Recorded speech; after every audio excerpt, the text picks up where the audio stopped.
Okay Rabindranath గారు మరొక caller అయితే ఉన్నారు ఏలూరు నుంచి శివరామకృష్ణ గారు. శివరామకృష్ణ గారు నమస్కారం అండి. నమస్కారం అండి, చెప్పండి. అండి అయ్యా చెప్పండి. నమస్తే. మాది ఏలూరు జిల్లా కోయిలగూడి మండలం సొప్పరామన్నగూడెం అండి. ఓకే. సొప్పరామన్నగూడెంలో మా ఎమ్మెల్యేకి కానీ మా నాన్నగారికి కలిపి 5 ఎకరాలు 14 సెంట్లు మొత్తం పొలం. వ్యవసాయ భూమి. ఏమండి? వ్యవసాయ భూమి అది. వ్యవసాయ భూమి. ఓకే. అయితే ఈ గవర్నమెంట్ సర్వే చేసినప్పుడు మాకు 32 సెంట్లు తగ్గిందని చెప్పారండి. గవర్నమెంట్ అలాగా ఈ పాస్ పుస్తకాలు జగన్ గవర్నమెంట్ లో పాస్ పుస్తకాలు ఇచ్చారు. మేము మళ్ళీ అప్లై చేసాము, మళ్ళీ కొలిచి కూడా అంతే ఇస్తున్నారు. భూమి పక్క చేలో ఎక్స్ట్రా ఉంది, వాళ్ళ దాంట్లో 50 సెంట్ల వరకు ఎక్స్ట్రా ఉంది. అవునండి. కానీ వాళ్ళు అలా తిప్పుకున్నారండి, దాన్ని కాలయాపన చేస్తున్నారు కానీ ముందుకు వెళ్ళనివ్వట్లేదు మమ్మల్ని. ఇప్పుడు సర్వే ఎప్పుడు చేయించారు మీరు? ల్యాండ్ సర్వే గవర్నమెంట్ సర్వే చేశారు కదండి. ఇప్పుడు ఏ సంవత్సరం చేశారు మీకు? ఈ సంవత్సరం 2 నెలలు 3 నెలలు అయిందని చేసి. అందులో ఏమని వచ్చింది? ఎక్స్ట్రా ల్యాండ్ మీద మీకు వచ్చేసిందా ఎక్స్ట్రా ల్యాండ్, లేదా మీ ల్యాండ్ మిస్ అయిందా? మా ల్యాండ్ పక్క ల్యాండ్లోకి వెళ్ళిపోయింది. మా ల్యాండ్ తక్కువ ఉందండి, 5 ఎకరాల 14 సెంట్లు 32 సెంట్లు తగ్గిపోయింది మాకు. ఓకే. ఆ పక్కన ఉన్నది మా కుదరదు అన్నట్టుగా మాట్లాడుతున్నారు వాళ్ళు సర్వే వాళ్ళు. మరలా మీరు ఏం చేస్తారంటే మరొకసారి రీసర్వే పెట్టమని చెప్పండి, రిక్వెజిషన్ చేయండి ఎంఆర్ఓ గారికి. మరొకసారి రీసర్వే చేయమని చెప్పి మళ్ళీ అడగండి, తప్పేం లేదండి. మళ్ళీ రీసర్వే చేయమని చెప్పి అడగండి. రెండోసారి రీసర్వేలో కూడా మీకు అలాగే ఉన్నట్లయితే మీరు ఏమీ చేయలేరు సార్. సర్వేలు ఎలా ఉంటుందో సర్వే సిస్టమ్ ప్రకారం పోవాలి. బట్ ఎనీవే మీరు ఒకసారి రీసర్వే చేయమని చెప్పి మళ్ళీ ఎంఆర్ఓ గారికి రిక్వెజిషన్ పెట్టుకోండి, ఆర్డీఓ గారికి రిక్వెజిషన్ పెట్టండి, గవర్నమెంట్ సర్వే చేయమని చెప్పండి. రెండో సర్వేలో కూడా అలాగే ల్యాండ్ వచ్చినట్లయితే మీరు ఏం చేయలేరు సార్. ఆ ఉన్నటువంటి పాస్ పుస్తకాలు ఉన్నటువంటి ఏదైతే ఉంటుందో ఆ ల్యాండే మీకు ఉంటుంది సార్. యాక్చువల్గా మా 5 ఎకరాల 14 సెంట్లు కొనుక్కున్నా చేయలేనండి, అది మొత్తం కొనుక్కున్నది. అదేనా మరి ఇప్పుడైనా వీళ్ళు కొలిచి అప్పుడు కొలిచినప్పుడు అంత ఇచ్చారు, ఇప్పుడు వీళ్ళు కొలిస్తే తక్కువ. అదే ఇప్పుడు గవర్నమెంట్ సర్వే అన్నది పర్ఫెక్ట్గా చేస్తారండి వాళ్ళు. మొదటిసారి ఏదైనా బహుశా తప్పులు జరిగి ఉండే అవకాశం ఉండదు, ఎప్పుడు కూడా సర్వే రిపోర్ట్లు తప్పు జరిగే అవకాశం తక్కువ. బట్ ఎనీవే మీకు డౌట్ ఉంది కాబట్టి మళ్ళీ రీసర్వే చేయమని చెప్పి మరొకసారి కన్సల్ట్ చేయండి, తప్పనిసరిగా చేస్తారు. చేసిన తర్వాత మీకు అందులో కూడా అలాగే వచ్చినట్లయితే అలా ఉంటుంది. లేని పక్షంలో మళ్ళీ మీరు ఇలా ఉంది నాకు ల్యాండ్ తగ్గిందని చెప్పి అప్పుడు రిక్వెస్ట్ పెట్టుకోండి, మీ ప్రాబ్లం సాల్వ్ అవుతుందండి. ఓకే. అయితే రవీంద్రనాథ్ గారు భూమి కొనుగోలు సమయంలో ప్రాథమికంగా జాగ్రత్తగా చూసుకోవాల్సినటువంటి పత్రాలు అంటే డాక్యుమెంట్స్ ఏముండాలండి? ఫస్ట్ ఇప్పుడు మీరు వ్యవసాయ భూమి కొనాలి అనుకున్న సందర్భంలో అయితే ఆ ల్యాండ్ హిస్టరీ తీసుకోవాలి సార్. పహానీలన్నీ మన తెలంగాణ ప్రాంతంలో అయితే పహానీలు చెక్ చేస్తాం, ఆంధ్ర ప్రాంతంలో అడంగలు చెక్ చేస్తామండి. సుమారుగా లాస్ట్ పహానీ అందులో మొత్తం 31 కాలమ్స్ ఉంటాయి. అందులో ప్రతి కాలం కూడా అంటే అడ్వకేట్కి ఇచ్చినప్పుడు అడ్వకేట్ గారు రిపోర్ట్ ఇచ్చేటువంటి మొత్తం అన్నీ చదువుతారండి. ఆ భూమి విస్తీర్ణం ఎంత, హక్కుదారులు ఎవరున్నారు, భూమి స్వభావం ఏమిటి, అది మెట్ట భూమా పల్ల భూమా, శిస్తు ఎంత వసూలు చేశారు, దేనికి సంబంధించినటువంటి ప్రాపర్టీ అని టోటల్గా దానిలో డీటెయిల్స్ అన్నీ ఉండే అవకాశం ఉంటుంది. అంతకుముందు ప్రీవియస్ ఎవరున్నారు, ఎవరి నుంచి ఇన్ని సంవత్సరాల నుంచి వీళ్ళ దీంట్లో ఉంటుంది, వీళ్ళ తాతల నుంచి వస్తుందా, ఇప్పుడు మనం కొనుక్కునేటప్పుడు ఎవరికైతే మనం ఎవరి దగ్గర ప్రాపర్టీ కొంటున్నామో ఆ ప్రాపర్టీ కొనుక్కున్న వాళ్ళ హక్కుదారులా కాదా, ఇట్లాంటివన్నీ కూడా మనకి పహాని చెక్ చేసుకుంటామండి. 1B సర్టిఫికేట్ ఉంటుంది. అదేవిధంగా మనం డాక్యుమెంట్ ఎలాగో మనం ఎవరి దగ్గర చదువుకుంటున్నామో ఆ డాక్యుమెంట్ చూస్తాం. ఇది కాకుండా కంపల్సరీ ఏంటంటే కోర్టులో ఒకసారి చెక్ చేసుకోవాలి సార్. ప్రతి కోర్టులో ఆ సంబంధించిన ఏదైతే ఆ ల్యాండ్ ఏ పరిధి కోర్టులో ఉంటుందో చాలామంది చెయ్యని పనిది. అంటే కోర్టు వివాదాల్లో ప్రాపర్టీ ఉండేటప్పుడు అది మనకి ఇక్కడ ఎస్ఆర్ ఆఫీస్లో కానీ లేకపోతే ఎంఆర్ ఆఫీస్లో కూడా రిఫ్లెక్ట్ కొన్ని అయ్యే సందర్భాలు చాలా తక్కువ. కొన్ని చాలా కఠినమైన పరిస్థితులు తప్పించి మామూలుగా రిఫ్లెక్ట్ అయ్యే అవకాశం ఉండదు. ఎప్పుడైనా ప్రాపర్టీ కొనుక్కునేటప్పుడు లీగల్ వెరిఫికేషన్గా మనం చేయాల్సిన 1B సర్టిఫికేట్, అదేవిధంగా పహానీస్ అడంగల్ ఇవన్నీ ఎలా అయితే చెక్ చేసుకుంటామో ఎట్ ద సేమ్ టైం మనకి కోర్ట్స్లోకి వెళ్ళి ఆ సర్వేలో ఉన్నటువంటి ఈ ల్యాండ్ ఏదైనా వివాదాల్లో ఉందా ఇది చెక్ చేసుకోవాల్సిన అవసరం ఉంటుంది. కొన్ని సందర్భాల్లో ఈసీ చెక్ చేసుకుంటాం మామూలుగా మనం, అంటే గవర్నమెంట్గా మనం ఏదైనా లోన్స్ ఏమైనా తీసుకుంటే కూడా మనకి ఈసీలో బయటపడుతుంది. అలా కాకుండా మరొక పెద్ద ప్రాబ్లం ఏంటంటే ఈ గ్రామాల్లో ఏం చేస్తారంటే ఈ ల్యాండ్ డాక్యుమెంట్స్ అక్కడ కుదువు పెట్టి ఎంతో కొంత హ్యాండ్ డౌన్స్ తీసుకునే ప్రయత్నం చేస్తుంటారు. కొన్ని సందర్భాల్లో అవి మనకు బయటపడాలంటే ఒక పేపర్ నోటిఫికేషన్ వేసుకోవాలి సార్. మనం వ్యవసాయ భూములు కొనుక్కుంటున్నామంటే తప్పనిసరిగా పేపర్ నోటిఫికేషన్ వేసి దీని మీద పలానా ప్రాపర్టీ నేను కొంటున్నానని. ఈ రెండూ కాకుండా మూడోది ప్రధానంగా చేయాల్సింది సైట్ పొజిషన్ తీసుకోవడం చాలా ఇంపార్టెంట్. మనం ఏ ల్యాండ్ అయితే కొనుక్కోవాలనుకుంటున్నామో ఆ ల్యాండ్ పొజిషన్లోకి వెళ్ళాలండి. చాలామంది ఇది ఒక మిస్టేక్ చేస్తారు. సపోజ్ ఒక 2 ఎకరాల పొలం ఉంది, ఆ 2 ఎకరాల పొలం కొంటున్నాం అంటే ఆ 2 ఎకరాల పొలాన్ని అట్లీస్ట్ ఒక జేసీబీ పెట్టో మరొకటో ఒక లెవలింగ్ చేసి సైట్లో, అంటే ఈ ప్రాంతంలో నేను ప్రాపర్టీ కొనుక్కుంటున్నాను, పలానా గ్రామంలో ఈ ప్రాపర్టీ కొనుక్కుంటున్నాను, చుట్టుపక్కల వాళ్ళకు కూడా తెలిసే విధంగా అక్కడ ఏదైనా ఒక యాక్టివిటీ చేసామనుకోండి, ల్యాండ్లో ఏమైనా ఇష్యూస్ ఉంటే బయటకు వచ్చే అవకాశం ఉంటుంది. అంటే డాక్యుమెంట్స్ వెరిఫై చేయడం ఎంత ఇంపార్టెంటో, సైట్లో ఎట్ ద సేమ్ టైమ్ ఆ ల్యాండ్కి సంబంధించిన ఒక యాక్టివిటీ చేయాలి. మీరు అడ్వాన్స్ అమౌంట్ ఇచ్చిన తర్వాత ల్యాండ్ ఓనర్ ఎవరి దగ్గర కొనుక్కుంటున్నారో ఆయనకు ఒక విషయం చెప్పండి, నేను ఈ ప్రాపర్టీని కబ్జా తీసుకోండి. అంటే కబ్జా అంటే మన తప్పు పదం కాదండి, స్వాధీనంలోకి నేను వెళ్తాను పొజిషన్లోకి, నేను ఒక యాక్టివిటీ చేస్తాను, ఒక జేసీబీ ఊరికి తిప్పించండి, అలాగా చదువు చేసే ప్రయత్నం చేయండి, మట్టితోలే ప్రయత్నం చేయండి. అంతేగాని యాజిటీస్గా ఉన్న ల్యాండ్ తీసుకోవడం వల్ల మీకు అక్కడ దాని తెలియదు, ప్రాబ్లమ్స్ ఉండే అవకాశం కూడా మీకు అందులో ఉంటే కూడా బయటకు వచ్చే అవకాశం ఉంటుంది. So it is very very important sir. Site కొనేటప్పుడు పొజిషన్లో మనం యాక్టివిటీ చేయడం వల్ల అక్కడ చుట్టుపక్కల వాళ్ళకి తెలుస్తుంది ప్రాపర్టీ అమ్ముతున్నారు, వివాదాలు ఏమన్నాయంటే ఇరుగు పొరుగు వాళ్ళు చెప్పే అవకాశం ఉంటుంది, దాని తగ్గట్టుగా కూడా ముందుకు మనం వెళ్ళే అవకాశం ఉంటుంది. So prevention is the better than cure అన్నట్టుగా ప్రాపర్టీని కొనుక్కునేటప్పుడే జాగ్రత్తలు తీసుకుంటే తర్వాత వచ్చే వివాదాలు చాలా వరకు మనం అవాయిడ్ చేయొచ్చు. బ్రహ్మం గారు, రవీంద్రనాథ్ గారు, మరొక కాలర్ అయితే ఉన్నారు సూర్యాపేట నుంచి లింగారెడ్డి గారు. లింగారెడ్డి గారు నమస్కారం అండి. చెప్పండి సమస్య ఏమిటండి? సమస్య ఎట్లా అంటే మా అక్కయ్య వాళ్ళు వాళ్ళ భూమి అయిపోయింది. ఓకే, మా అన్నయ్య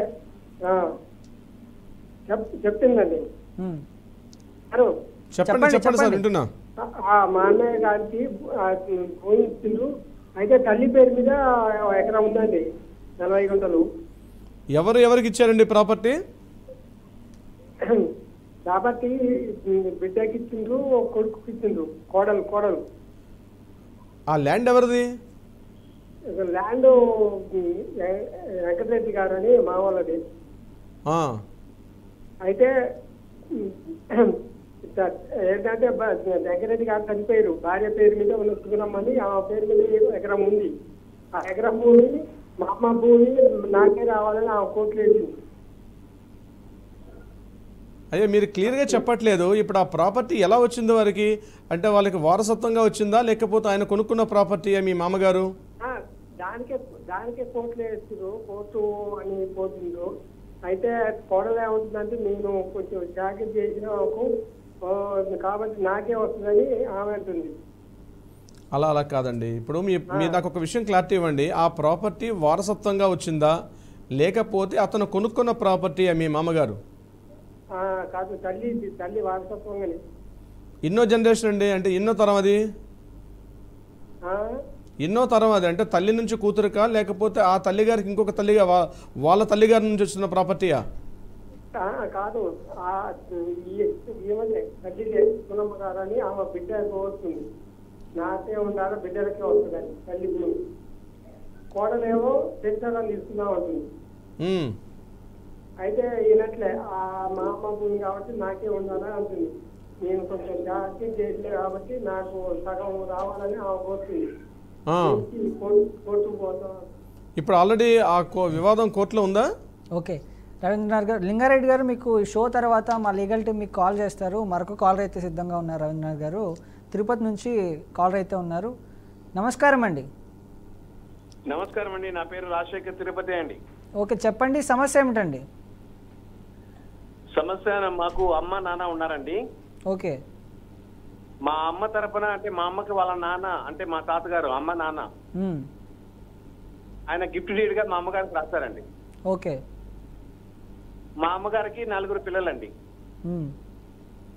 మా అమ్మగారు ఏం చేశారంటే లాస్ట్ చివరి కొడుకు మొత్తం అంతా ఆస్తి అంతా ఒక్కరికే ఇచ్చేసారండి.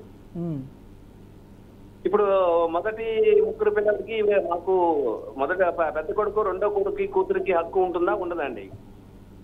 మీ అమ్మగారు ఆ ప్రాపర్టీ వాళ్ళ మదర్ నుంచి వచ్చిందా అండి? వాళ్ళ నాన్నగారి నుంచి వచ్చింది సార్. అంటే ఎలా వచ్చిందండి? అంటే నాన్నగారి నుంచి అంటే వారసత్వంగా వచ్చిందా, స్త్రీధనంగా వచ్చిందా ఆవిడకి? రాశాడు సార్. కాదండి, క్లియర్గానే అడుగుతున్నాను. మీ మదర్కి ఆ ప్రాపర్టీ వాళ్ళ నాన్నగారి నుంచి స్త్రీధనంగా వచ్చిందా లేకపోతే వారసత్వంగా వచ్చిందా? మా తాతగారికి ఒకే ఒక కూతురండి తను. ఓకే, ఇంకా వేరే పిల్లలు ఎవరు లేరు, ఒకటే కూతురు కాబట్టి తన ఆస్తి మొత్తం వీలునామా తనకే రాయిచ్చారండి మా తాతగారు. వీలునామా ద్వారా వచ్చింది, తాతగారి నుంచి వచ్చిన ప్రాపర్టీ మీ మదర్కి వచ్చింది? అవునండి, వీలునామా ద్వారా వచ్చింది. Okay okay.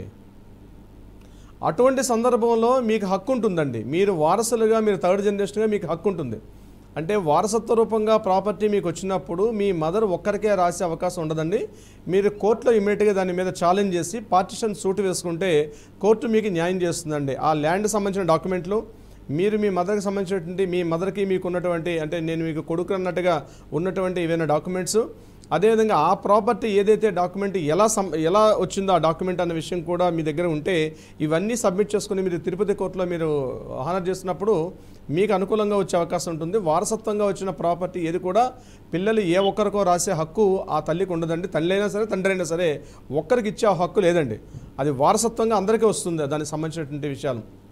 కానీ మా అమ్మగారు ఏం చెప్తున్నారంటే ఇది మా నాన్నగారు నాకు ఇచ్చారు కాబట్టి ఇది నా స్వయార్జితం, నేను ఒకటే కూతురు కాబట్టి ఇది నా స్వయార్జితం అవుతుంది కాబట్టి నా ఇష్టం, నేను ఎవరికైనా ఇచ్చుకోవచ్చు అన్నట్టు మాట్లాడుతూ మాకు చెప్పకుండా తెలియకుండా మొత్తం అంతా కూడా ప్రాపర్టీ చిన్న కొడుకు టోటల్ గా 11 ఎకరాలు. అదేనండి, చిన్న లైన్ ఉంది అక్కడ. మీరు చెప్పిన విషయంలో ఏంటంటే స్త్రీ ధన రూపకంగా వచ్చినట్లయితే తను ఎవరికైనా ఇచ్చుకోవచ్చండి, దాంట్లో ప్రాబ్లమే లేదు. స్త్రీధనం కాకుండా ఆవిడికి వారసత్వంగా వచ్చినటువంటి ప్రాపర్టీ అయితే మాత్రం తప్పనిసరిగా మీ కింద ఉన్నటువంటి మనవలకు కూడా హక్కు ఉంటుందండి. ఆమెకి స్త్రీధన రూపకంగా వచ్చింది అనుకోండి, అందుకే డాక్యుమెంట్లో క్లియర్గా మెన్షన్ చేసి ఉంటుంది ఆ ప్రాపర్టీ తాతల నుంచి వచ్చిన ప్రాపర్టీయా లేకపోతే నాన్నగారు సంపాదించుకున్న ప్రాపర్టీ ఆవిడికి రాశారా, అది ఏమని మెన్షన్ చేసిన డాక్యుమెంట్ చూడండి. లేకపోతే మీరు ఈ మన లీగల్ టీమ్కి మీరు ఆ డాక్యుమెంట్ పంపించగలిగితే మన వాళ్ళు చెప్తారు అది ఏ రకంగా ఆ ప్రాపర్టీ సంక్రమించింది మీ మదర్కి అన్న దాని మీద మీరు ఫైట్ అంటే లీగల్గా వెళ్ళే అవకాశం ఉంటుందండి.